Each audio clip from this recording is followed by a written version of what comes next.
What's up, everybody? This is the Game West Weekly Podcast, episode 22, and today is July 2nd, 2015.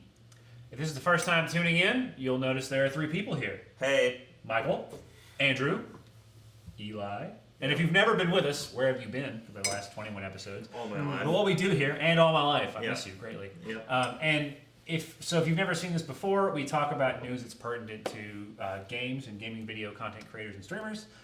We have Andrew here to keep us on point and talk about relevant topics while Michael and I yell at each other and eventually throw hot coffee in each other's faces. That's right. So stay tuned for that. Andrew, what's on the docket? Clearly hot coffee. I like to just totally unsettle you before you That's start. right. No, it's great. That's why I got mine in a thermos. Keep it as hot as possible.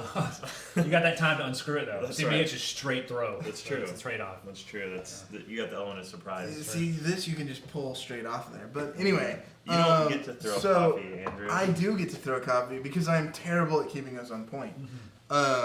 But so last week we hit a lot of the big things that have happened E3. in E3, but then also YouTube gaming and that sort of thing. Big news So month. Twitch stuff. Right. So that was kind of a big thing. So This today's a week, slow news day. Slow news it's a little bit of a slow news day. No, it's But we're starting off with the debacle that was the PC port of, or is, I guess, the PC port of Batman Arkham Knight. Yeah. Right. Came out right after Steam announces its new refund policy. Good timing. And basically, which people made good on. Yeah. people seem to have been making good on it because they had so many problems that they pulled the port off of Steam. Yeah, took it all the way down. So I guess first of all, right, what is the, there's this ongoing debate, which isn't really a debate over like PC versus console, and is PC gaming kind of, there was this debate over whether it's dying. It's clearly not dying. Never has but been. what does this mean when you have a big title and they just completely screw the PC audience? I thought this was done being a thing. Like, I just thought all major game publishers knew at this point that you don't screw up PC ports. You just don't. Why? Because you've got YouTubers, you got Twitch streamers, you got these people that are playing your game for thousands, nay, millions of people the day it comes out. So if you botch a PC port, that is so much bad press, man. Yeah. It is so much bad press. And, like, it boggles my mind that people are still screwing this up. Yeah. I'll I'll tell you why, Eli. Why? I'll tell you why. Because they code it for the PlayStation first. Yeah, because it's harder. Right. And thusly, My if you Xbox code something, I'm just saying, like, if you code something for Xbox One, it shares the same SDK as Windows, right? Yeah. So if you, like, I think sometimes people, write the PlayStation one first because it's different and harder and stuff like that. And then they try to move it over to Microsoft's ecosystem. And then Xbox One's easy because you got one set of hardware. PC is not because you have all these, because it's all drivers issues, right? Sure. It's all graphics cards. Yeah, there's a lot of GPU issues with the Yeah. board. And so, that's not an indictment against PlayStation. I don't care, but it's it's just, I feel like there's got to be, in my head, there's some kind of like link between like the way they go about making these turn it.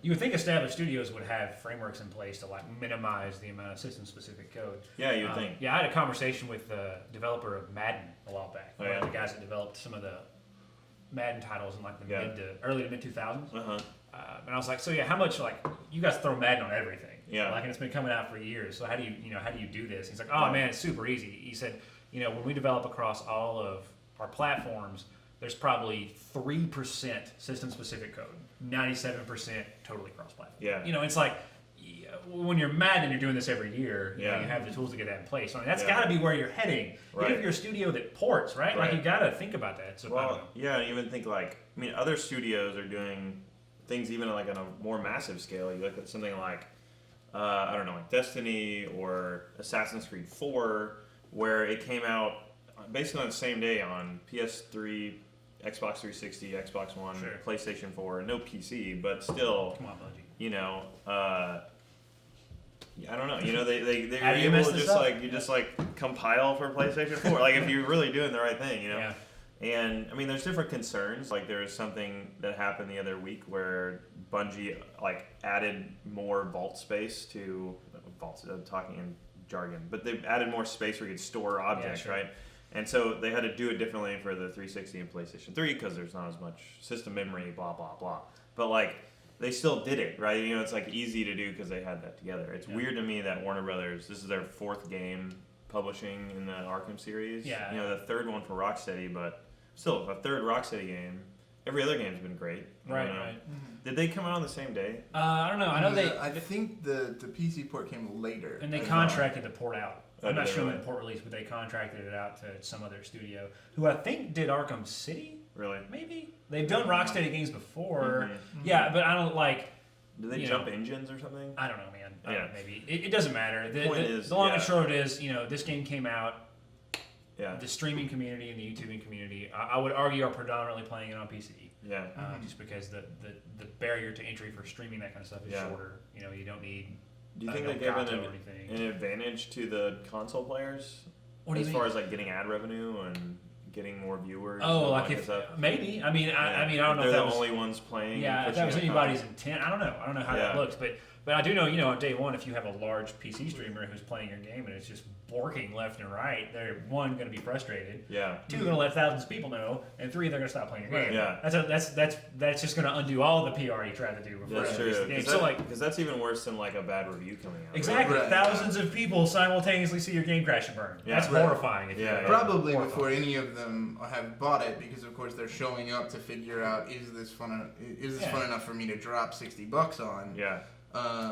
And so you lose that whole part of your market. Not to mention the bad PR. Yeah. So I think the bad PR probably outweighs any advantage that you would give to the guys who are playing on console, even if you're trying to engender some sort of like loyalty from them because you made them a great product. Like just displaying a bad product in front of that big an audience like has repercussions not just for that audience but for every audience going. Why can't you're a big studio, you have a big name, why can't you do this? It probably won't happen again.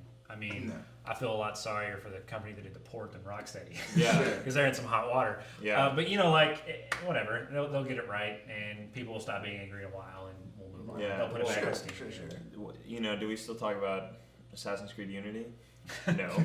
There were some glorious bugs in that though. Yeah, and I think it does pass, but it is, I haven't picked up, I'm a huge Assassin's Creed fan, I haven't picked up Unity because I'm just like, the buzz is worn off. Well, I mean, I'll pick it up when it's $5 on Steam, or something, but like, usually Assassin's Creed games, I buy them, I'm really excited about them, and so I feel like the same thing kind of happened with Arkham Knight. I mean, I would probably, at this point, if I got it, play it on Xbox, I don't know. Somebody sitting on your couch. Yeah, fair enough. my wife really likes watching me play Batman games. Really? She just really likes that, yeah. So, I don't know, it's a factoid. We're sharing factoids today. But, it's a fun one to sit on the couch and just kind of play. Because it is like that open world kind of like... Yeah. I don't know. And maybe that breeds more problems for the game developers, open world games. But anyway... Never written one. It's a fun game to watch, and so it's disappointing, I think, that it's crappy. Like, I like the series, and I hate that it was terrible. Right. So. Yeah. Okay. But I think it's also a validation, and I mean, I think each of these games that come out with these types of flaws, especially on the PC, I think are validations for the power of YouTubers and streamers in the industry right now. Especially seeing as this game, at least the console version's got great reviews from the traditional gaming media.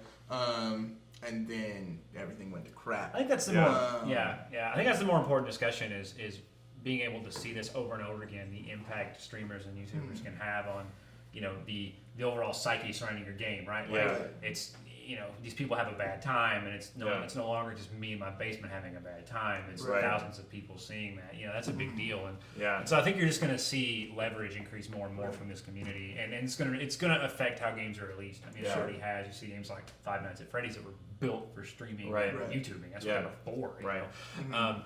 And so now we think about the other angle, like, PR is throughout the life cycle of the game, even afterwards. If I screw this up after release, I'm still in trouble. So, it's probably a good thing in the long term. Well, and I think that's a great point you brought up about the reviewers. Is I read 2 or 3 reviews right before it came out or whatever, and they were like pretty glowing. I mean, there's like a few.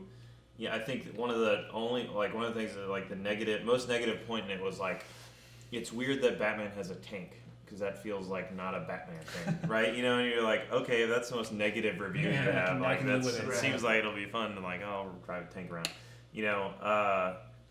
But then nobody I read mentioned that their game was crashing all over the place. Well, it's because all the review copies were like PS4. I'm sure, Yeah. yeah, I'm sure they were. Yeah, so I don't know. Right. Oh well. So long story short, Arkham Knight's gone on PC now. It's been pulled. It'll come back. Pay for it. Whatever. Yeah, and the influence of the content creators. I mean, just to like, they have so much sway over people. Yeah. And Keep on keeping on. Right. Content creators. that's right. Save us from bad purchases. That's true. Okay, so yeah, so YouTubers, streamers, they're here. Mm-hmm. Big studios should figure that out. We know you're going to figure it out slower than everyone else, but you should figure that out.